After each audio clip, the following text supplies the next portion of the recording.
Nice est une belle ville où il va falloir toutes et tous se réapproprier le territoire.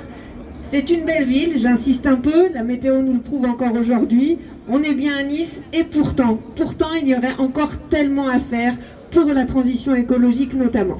Je vais demander à Yann Salagnon, militant écologiste, de venir nous donner son point de vue.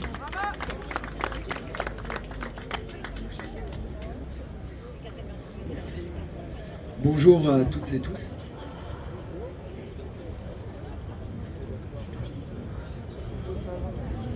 Super. Donc moi je vais vous parler un petit peu d'écologie. Un petit rappel sur le contexte écologique mondial. Nous le savons toutes et tous, un réchauffement climatique est en cours. La biodiversité souffre et s'effondre. 7 des 9 limites planétaires ont été franchies. La 7e, c'était le mois dernier. Si je ne me trompe pas, c'était l'acidification des océans. Nous épuisons rapidement et sûrement les ressources de la planète, qui atteint en juillet le fameux jour du dépassement des ressources, de l'épuisement des ressources. Si les effets ne se ressentent pas tous au quotidien, ils existent et sont des bombes à retardement pour les décennies et ne parlons même pas des siècles à venir. L'activité humaine en est responsable, tous les scientifiques sont d'accord, et plus on est riche, plus notre mode de vie est impactant. Il y a quand même une bonne nouvelle dans tout ça, c'est que nous pouvons inverser la tendance et nous pouvons atténuer le réchauffement climatique, nous pouvons nous adapter, nous pouvons laisser tranquille le vivant pour qu'il se réinstalle, nous pouvons partager l'espace et les ressources, et entre humains et avec les autres espèces. À Nice comme ailleurs, nous devons mener une politique écologique qui soit populaire, sociale, démocratique, engagée, mais bien sûr aussi féministe, décoloniale, artistique et culturelle, ouverte et intelligente. Merci. Vous avez bien les suites d'adjectifs, merci à vous. J'ai perdu le fil du coup. Alors cette politique, elle devra infuser dans tous les domaines, de l'éducation à la culture, de l'urbanisme au sport, de l'agriculture à l'industrie locale et bien sûr du commerce au transport. Quelques mots et quelques exemples précis. Sur l'alimentation, vous savez, notre système alimentaire est basé sur le pétrole, sur les importations d'aliments et sur les intrants chimiques qui détruisent le sol et le vivant. À Nice, nous avons 2% d'autonomie alimentaire. Et s'il n'y a plus de transport routier un jour J, nous tenons 2 à 3 jours. Après, plus rien à manger. Je vous laisse imaginer ce qui se passerait. Notre alimentation doit donc redevenir majoritairement locale et saine, bonne pour la santé. Mais ça, c'est possible, c'est pas une vue de l'esprit. Celles et ceux qui achètent les paniers dans les AMAP, qui vont au marché et achètent auprès des agriculteurs locaux, et qui vont au magasin bio, le savent. Il est possible de manger sainement sans trop dépenser, surtout si c'est encouragé par la ville.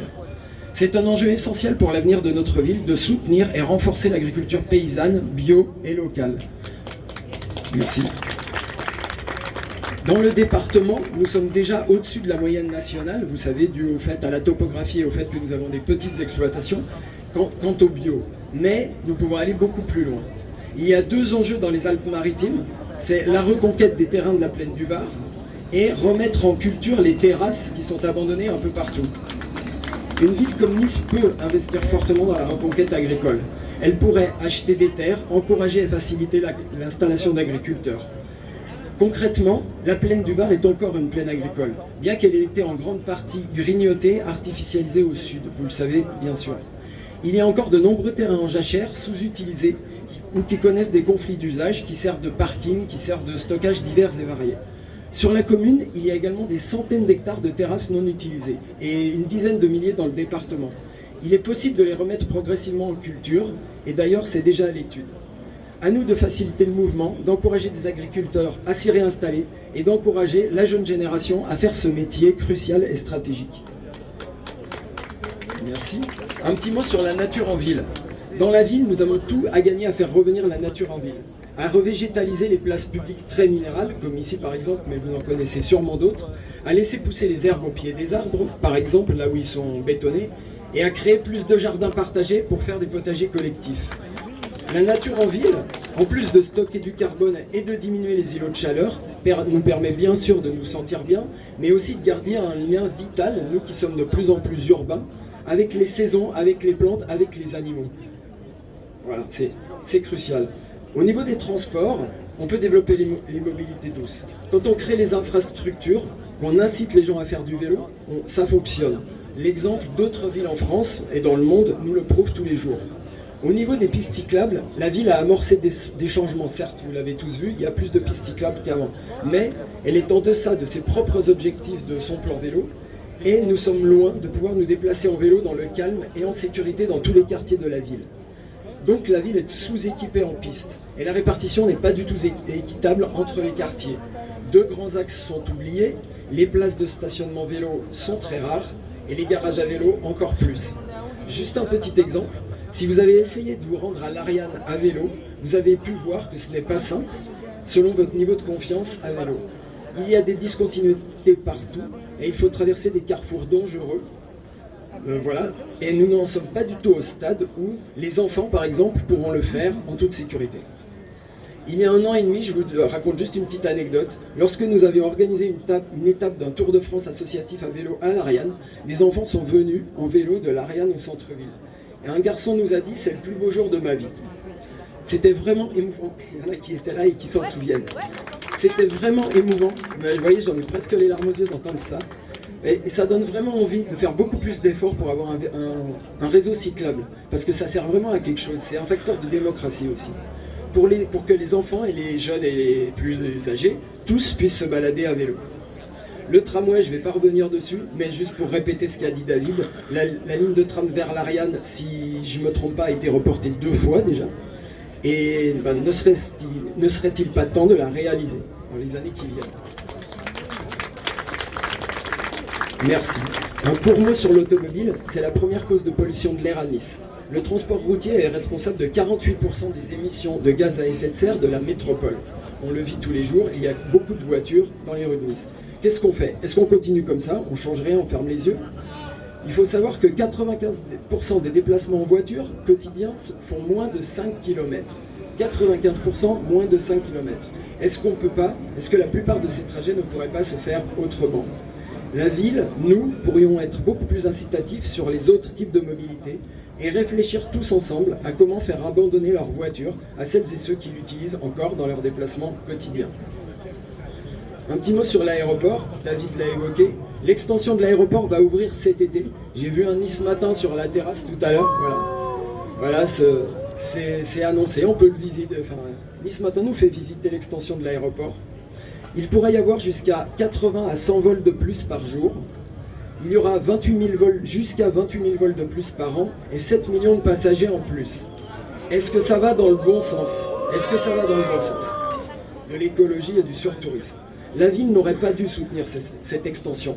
À la rigueur, une rénovation des locaux, puisqu'il disait que c'était pour améliorer le confort des passagers, pourquoi pas, mais sans augmenter la capacité de l'aéroport. Nice, en tant que ville touristique depuis 150 ans, est connue au niveau mondial pour ça, elle peut montrer l'exemple. Elle peut aller vers un tourisme plus vert, apaisé et respectueux, décarboné, et tourné vers l'arrière-pays, pourquoi pas, et plus vers la nature, au lieu que ce soit les boîtes de nuit, les grands hôtels, etc. Et les SUV noirs, aux vitres teintées. Être incitatif envers un public plus proche qui pourrait venir autrement qu'en avion également. De France ou d'Europe par exemple. Au lieu de ça, la ville et la région et l'aéroport font la publicité de Nice à l'autre bout du monde, pour que les touristes viennent du plus loin possible. Un petit mot sur le logement. À Nice comme ailleurs, la rénovation énergétique des bâtiments doit être massive. Et les bâtiments publics peuvent montrer l'exemple. Il y a aujourd'hui des choix à faire d'économie d'énergie, de mode de chauffage, d'occupation des bâtiments et probablement de diminution des surfaces des grands logements, même si c'est un sujet dont on parle peu pour l'instant. Nous pouvons multiplier à Nice les projets de systèmes de chauffage vertueux, comme la géothermie. Pour l'instant, j'en connais qu'un, ou peut-être 2 qui ont été suivis par la métropole. Pour la construction, l'arbitrage sera à faire au quotidien entre le soutien à la rénovation des logements anciens et la construction de logements neufs, toujours très consommateurs d'espace au sol, comme on l'a dit par exemple dans la plaine du Var. Et un dernier mot là-dessus, l'équipement de la ville en panneaux solaires, il est très faible, j'en connais quasiment aucun, alors que nous sommes dans la région la plus ensoleillée de France. Donc n'y a-t-il pas un petit problème? Sur le territoire municipal et métropolitain, il y a de nombreuses initiatives que la commune pourrait encourager et soutenir. S'appuyer sur les habitants, les actrices et acteurs engagés ou qui veulent s'engager. Citons quelques exemples, les associations nombreuses et très investies à Nice, les agriculteurs bio et les assos qui les soutiennent, et le syndicat agricole qui les soutient, je ne le citerai pas mais c'est reconnu, la maison des semences paysannes Maralpine par exemple, les ateliers de réparation de vélos ou d'objets et toutes les autres initiatives d'économie circulaire. La ville peut aussi s'appuyer sur les commerçants et les entreprises qui s'engagent dans la RSE, la responsabilité sociétale des entreprises, puisqu'il y en a à Nice. Par une politique active, la ville peut tirer une économie locale, vertueuse, circulaire et encourager la création de nouvelles activités dans ce sens. Sur le tri des déchets, je serai très court. Un employé qui ramasse les déchets à Nice m'a dit une fois, dans ma société, il y a 80% des bacs jaunes qu'on ramasse qui sont rejetés. C'est-à-dire que c'est mal trié. Donc ça fait réfléchir et il y a vraiment quelque chose à trouver par rapport à ça. Et notamment la quasi-absence de politique de réduction du plastique de la métropole, et enfin le compostage généralisé qui n'existe pas, et que la ville devrait pourtant elle devrait respecter la loi qui est passée en janvier 2023. Le recyclage, c'est une problématique complexe, mais qui nécessiterait probablement à Nice un diagnostic complet du système actuel de gestion des déchets et de tri, pour comprendre où sont les problèmes, et la mise en place d'une réflexion collective et de propositions pour améliorer le compostage, qui est très faible, et le recyclage. Et un dernier mot sur la démocratie. Le fonctionnement démocratique, il est essentiel pour réussir les changements sociaux et la transition écologique. Pour réussir, nous devrons être solidaires, monter en compétences, bénéficier des expertises de chacun et chacune, et impliquer les citoyennes et citoyens dans les réflexions et les propositions. J'insisterai pas plus que ça, parce que je crois que quelqu'un va en parler un peu plus tard. Mais juste pour vous dire, il y a 2 jours, j'ai appris que la ville de Grenoble a récemment mené une expérience de convention citoyenne métropolitaine pour le climat. Si Grenoble l'a fait, pourquoi pas à Nice? Un dernier mot sur les listes de gauche, je tente quelque chose. Nous sommes tous sur les mêmes sujets fondamentaux, avec des approches et des choix parfois très différents. Malgré les tensions, soyons tout de même attentifs et attentifs à être cordiales et cordiaux entre nous pendant cette campagne. Premièrement, pour être exemplaires. Et deuxièmement, parce que les listes auront, espérons-le, à coopérer à un moment donné. Merci c'est passé, tant mieux. Merci de votre attention et merci d'être là. Merci d'être là, toutes et tous, ensemble. Il y a une belle campagne à mener, donc encourageons nos proches à s'inscrire sur les listes et en mars, votons pour la justice sociale, l'écologie et la démocratie. Merci.